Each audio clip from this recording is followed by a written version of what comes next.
नमस्कार, कैसे हैं आप लोग। आज का जो हम लोग क्लास स्टार्ट करने वाले हैं वो है physics class 10th first chapter, है ना।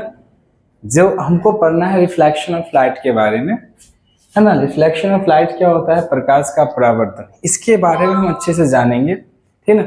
थोड़ा सेशन जो होगा वो धीरे धीरे चलेंगे, बट बहुत जल्दी हम क्लियर कर देंगे। बट आज के लिए जो है वो प्रकाश का जो परावर्तन है इसके बारे में हम अच्छी तरह से जानेंगे। पहले विस्तार पूर्वक इनके बारे में क्या क्या है, क्या क्या पढ़ना है, इनके बारे में हमको जानना है, ठीक है ना। तो स्टार्ट किया जाए बिना समय गवाए। यहाँ पर देखिए, प्रकाश का परावर्तन होता है। सबसे पहले जो हमारा टॉपिक आएगा वो प्रकाश आएगा, उसके बाद परावर्तन आएगा। प्रकाश क्या होता है, उसके बाद परावर्तन क्या होता है, उसके बाद हम और सारा चीज जो डिफिनेशन आएगा उसके बारे में चर्चा करेंगे। सबसे पहले प्रकाश क्या होता है समझिए। प्रकाश क्या होता है? प्रकाश वह कारक है जिसकी सहायता से हम किसी वस्तु को देखते हैं। प्रकाश वह कारक है जिसकी सहायता से हम किसी वस्तु को देखते हैं, ठीक है। हम जानते हैं कि प्रकाश के कारण ही हम किसी वस्तु को देख पाते हैं। अगर प्रकाश न हो तो अंधेरा में हम किसी वस्तु को देख नहीं पाएंगे, ठीक ना। तो कहीं ना कहीं हम जानते हैं कि प्रकाश हमारे लिए बहुत ही सहायता प्रदान करता है किसी वस्तु को देखने के लिए। आप इतना समझिए कि जब आप किसी वस्तु को देखते हैं, है ना, जब आप किसी वस्तु को देखते हैं तो एकाएक आप नहीं देख पाते उस वस्तु को। पहले क्या होता है कि वो जो प्रकाश उस वस्तु पे जाता है, फिर टकराता है, फिर हमारे आंखों तक पहुंचता है, तब हम उस वस्तु को देख पाते हैं। उसे ही हम प्रकाश कहते हैं। चाहे कोई भी वस्तु हो, वहां पे प्रकाश उठाइए, प्रकाश में चाहे कोई भी वस्तु उठा लीजिए, जब तक उस पर प्रकाश नहीं पड़ेगा तब तक प्रकाश जब तक उस वस्तु को हम नहीं देख पाएंगे, ठीक ना। तो ये टॉपिक था। अगला जो है हमारा वो है प्रकाश और उसके स्रोत। हो सकता है कि प्रकाश है लेकिन प्रकाश का स्रोत तो भी होगा। तो स्रोत दो प्रकार का होता है, एक प्राकृतिक स्रोत, दूसरा होता है मानव निर्मित प्रकाश स्रोत। तो यहाँ समझिए कि प्राकृतिक स्रोत क्या होता है। प्राकृतिक से पता चल रहा है कि खुद से बना हुआ नहीं, यानी एक्चुअली नेचुरल रूप से बना हुआ, ठीक ना, जो प्रकाश उत्सर्जित करता है। यानी कि सिंपल बोलते हैं प्राकृतिक द्वारा जो बनाया हुआ है, यानी कि जो बना हुआ है उससे जो प्रकाश निकल रहा है उसे हम बोलते हैं प्रकाश स्रोत, ठीक ना। दूसरा जो है वो मानव निर्मित प्रकाश स्रोत, यानी सिंपल है यहाँ पे बोल सकते हैं कि मानव के द्वारा जो बनाए गए जो वस्तुएं हैं उनसे जो प्रकाश निकलती है, ठीक ना, उसे हम बोल सकते हैं, क्या बोल सकते हैं, तो मानव निर्मित प्रकाश स्रोत बोल सकते हैं, ठीक ना। जैसे कि कई बार ऐसे समझते होंगे कि प्राकृतिक स्रोत में आप सूर्य को ले सकते हैं, चंद्रमा को ले सकते हैं, लेकिन हाँ कई ने हो सकता है कि चंद्रमा कहाँ से आ सकता है, चंद्रमा के पास अपना प्रकाश ही नहीं है। बट हाँ धैर्य रखिए, फिर समझिएगा कि कहीं बार ऐसा होता है कि जो प्राकृतिक प्रकाश स्रोत है उसमें सूर्य ले सकते हैं, ठीक ना, सबसे अच्छा सूर्य। और सूर्य जो है पृथ्वी वासियों के लिए सबसे अच्छा स्रोत है ना, स्रोत का सबसे बड़ा संग्रह है, ठीक ना। दूसरा जो है वो मानव निर्मित प्रकाश स्रोत है। तो मानव निर्मित आप सिंपल जानते हैं कि मानव के द्वारा जो बनाया गया जो वस्तु है उससे जो प्रकाश निकलता है उसे मानव निर्मित प्रकाश स्रोत कहते हैं। जैसे ले लीजिए ले लीजिए टॉर्च लीजिए, ठीक ना, और ले लीजिए बड़ा बड़ा चीज जो बनाया हो गया होगा, जलता हुआ बल्ब लीजिए, ठीक ना, दीपक ले लीजिए, दिया लीजिए, ये जितने चीज होते हैं वो हो जाते हैं किसमें, तो मानव निर्मित प्रकाश स्रोत में।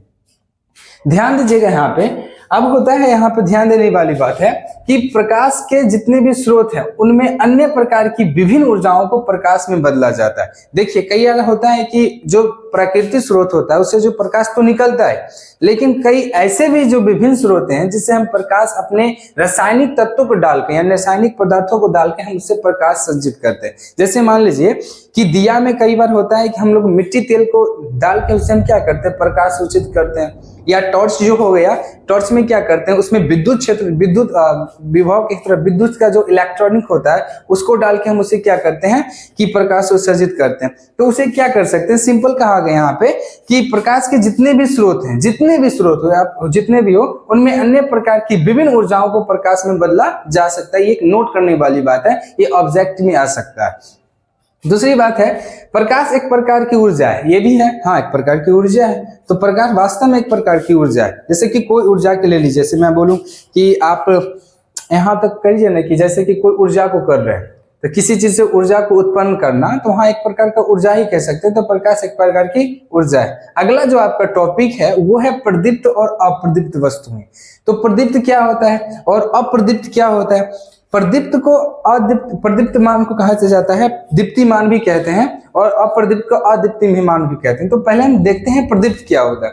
प्रदीप्त में वे वस्तुएं जो प्रकाश उत्सर्जित करते हैं। आपने ऐसा देखा होगा कि वस्तु जो उत्सर्जित करता है प्रकाश, उसे हम बोल सकते हैं क्या, प्रदीप्त बोल सकते हैं। उत्सर्जित करने वाले वस्तुओं को प्रदीप्त वस्तुएं कहते हैं। और दूसरा जो है आपका अप्रदीप्त वस्तुएं, यानी कि वे पदार्थ जो प्रकाश उत्सर्जित नहीं करते हैं, ठीक ना। यहाँ पे देखिए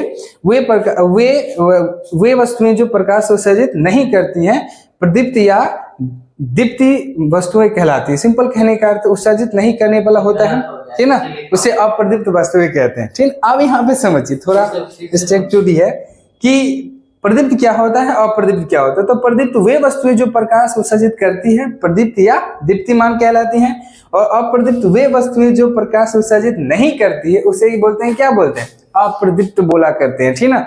जैसे कि मान लीजिए कि प्रदीप्त वस्तुओं में प्रकाश उत्सर्जित करता है, चाहे हो सकता है वो मानव निर्मित हो, चाहे वो प्राकृतिक हो। जैसे कि सूर्य हो गया, स्टार्स हो गए हैं ना, चंद्रमा हो गया, सबका खुद का रोशनी नहीं है चंद्रमा का, फिर भी किसी का रोशनी तो लेके वो चमकता है ना। आगे यहाँ पे है अप्रदीप्त का मतलब है कि जैसे कि टेबल हो गया, ठीक ना, कुर्सी हो गया, बेंच हो गया, मार्कर जो भी हो, जितना भी आपको लगे जो वस्तुओं से प्रकाश नहीं उत्सर्जित करते हैं उसे हम अप्रदीप्त कहते हैं।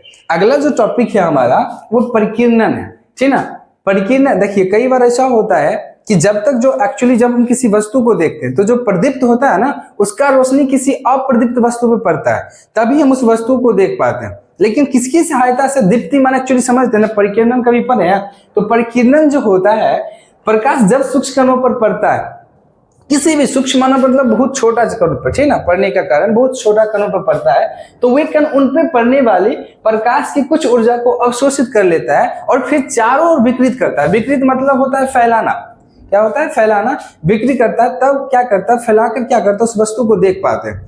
और कैसा होता है ना कि जब आपने देखा होगा कि कई बार ऐसा घर के अंदर जाते हैं, मान लीजिए, तो उस घर के अंदर में कोई वस्तु ऐसा होता है जो आप नहीं देख पाते हैं, तो किसकी सहायता से देख पाते हैं, तो परिकीर्णन की सहायता से देख पाते हैं कि उस वस्तु पे क्या होता है कि चारों ओर फैला देता है। जैसे कि आप समझिए ना कि आप एक पर घर में लाइट बांटते हो, तो कई ऐसे जगह है जहां पे लाइट का जो सोर्स है वो जा ही नहीं पाता, तो हो सकता है कि कहीं ना कहीं इसमें हमारा जो सहायता करता है वो परिकीर्णन सहायता करता है, जिससे हम क्या करते हैं, किसी वस्तु को देख पाते हैं।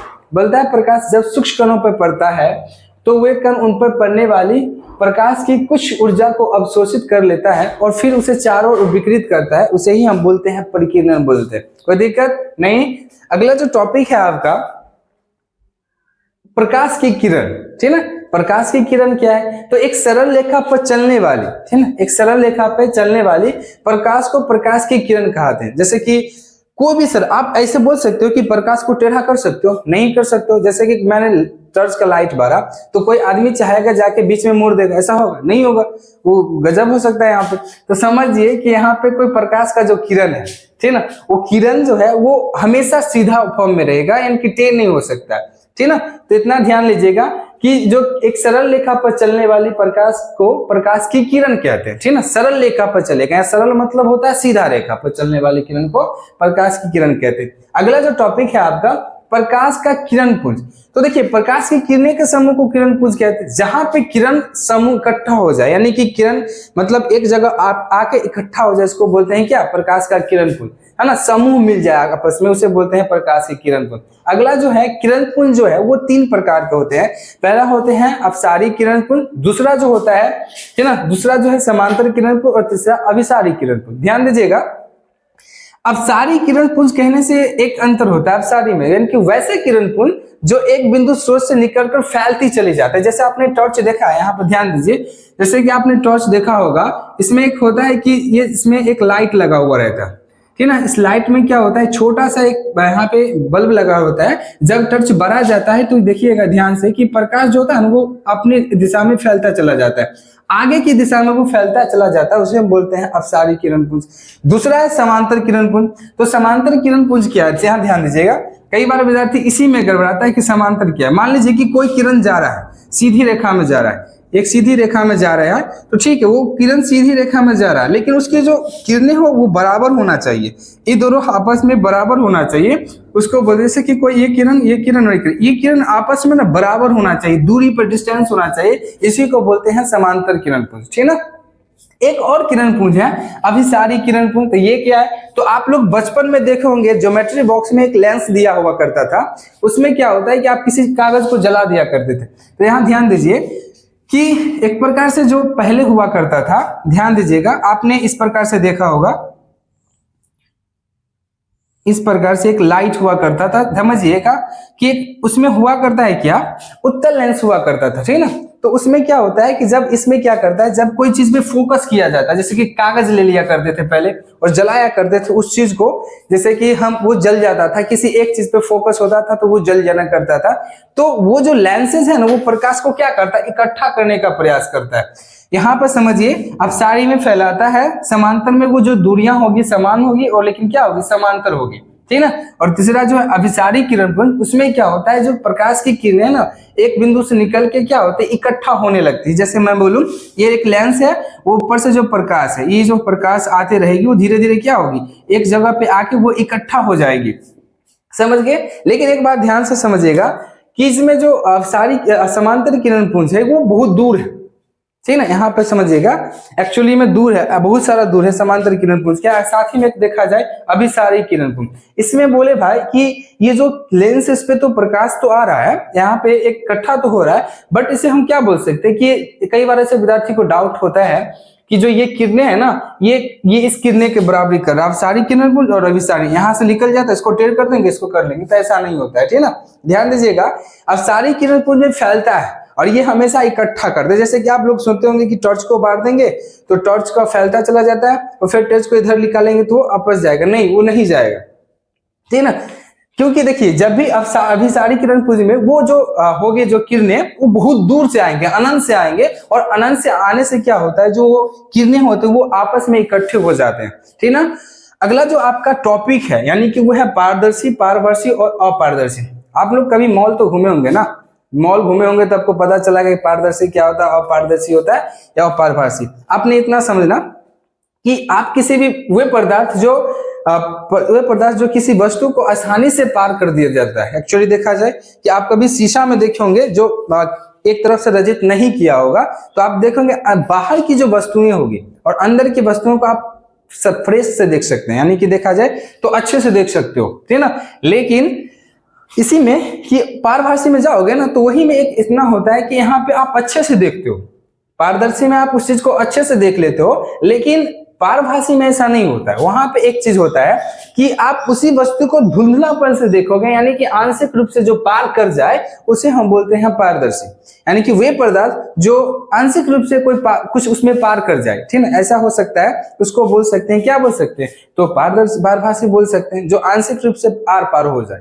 तीसरा जो इसमें देखता जाता है अपारदर्शी पदार्थ, इसमें क्या आप समझिए कि वे पदार्थ जो आंशिक रूप से या एक तरह से आसानी रूप से पार कर ही नहीं सकता है, यानी कि साफे पार नहीं करेगा, यानी कि आर पार देख ही नहीं सकते हैं, तो उसे हम बोल सकते हैं क्या, पारभासी। अपारदर्शी बोल सकते हैं। पारदर्शी में हो सकता है कांच ले सकते हैं एग्जाम्पल में, ठीक ना। उसके बाद पारभासी में ले सकते हैं, बोल सकते हैं आंख का पलक लिख सकते हो कि आंख जब बंद करते हैं हम तो कुछ एहसास कर पाते हैं बाहर के बारे में। हो सकता है कि कागज में तेल लगा हुआ जो होता है, उसको भी कागज पर जब आप तेल लगा देते हो तो जब आप उसे उठाइएगा तो वहां पे पता चलेगा क्या कि उस चीज को हम बाहर वाला जो चीजें है वो हम देख लेते हैं, धुंधलापन से देखते हैं, ठीक ना। और ये अपारदर्शी में हम जानते हैं कि देख ही नहीं पाएंगे, ठीक ना। तो कुछ इस प्रकार से हमारा ये कुछ इतना ही था, इससे ज्यादा नहीं। आगे जाएंगे, अगला टॉपिक जो हमारा आएगा अगला वीडियो में वो होगा परावर्तन के नियम, और उससे हम थोड़ा थोड़ा आगे बढ़ते जाएंगे। ज्यादा से ज्यादा 3-4 लेक्चर में ये हमारा जो चैप्टर है वो क्लोज हो जाने वाला है। तो आज के लिए इतना ही, मिलते हैं अगले वीडियो में। तब तक आप लोग अपने दोस्तों को इस वीडियो को शेयर कर दे, साझा कर दे, ताकि उनको भी इस वीडियो का लाभ उठा सके। धन्यवाद।